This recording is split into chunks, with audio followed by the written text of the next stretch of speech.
பயணிகளின் கவனத்திற்கு. இந்திய ரயில்வேயில் பயணம் செய்வது ஒரு வசதியான அனுபவம். ஆனால் டிக்கெட் முன்பதிவு செய்யும் போது ஆர்ஏசி டிக்கெட் கிடைத்தாலும் அது வெயிட் லிஸ்டுக்கு செல்கிறது என்று அடிக்கடி பயணிகள் புகார் கூறுகின்றனர்.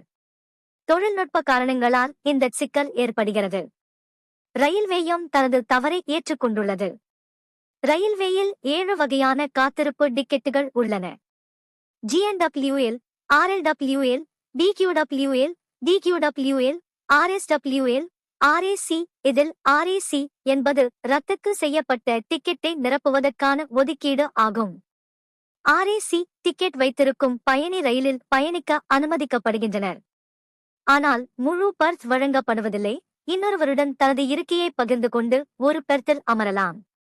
அதே நேரத்தில் ஒரு பயணி ரயிலில் பயணம் செய்யும் போது டிக்கெட்டை ரத்து செய்தால் அந்த RAC பயணியின் டிக்கெட் உறுதி செய்யப்பட்டு அவருக்கு முழு பர்த் கிடைக்கும். சில நேரங்களில் தொழில்நுட்ப கோளாறுகள் காரணமாக RAC டிக்கெட் திடீரென வெயிட்லிஸ்ட் பட்டியலுக்கு செல்லும்.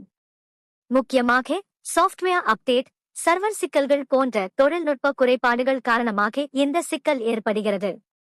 சமீபத்தில் இது குறித்து ரயில்வே தனது கணக்கில் பதிவிட்டுள்ளது. அதில் தொழில்நுட்ப கோளாறு விரைவில் சரி செய்யப்பட்டது என்று கூறப்பட்டுள்ளது.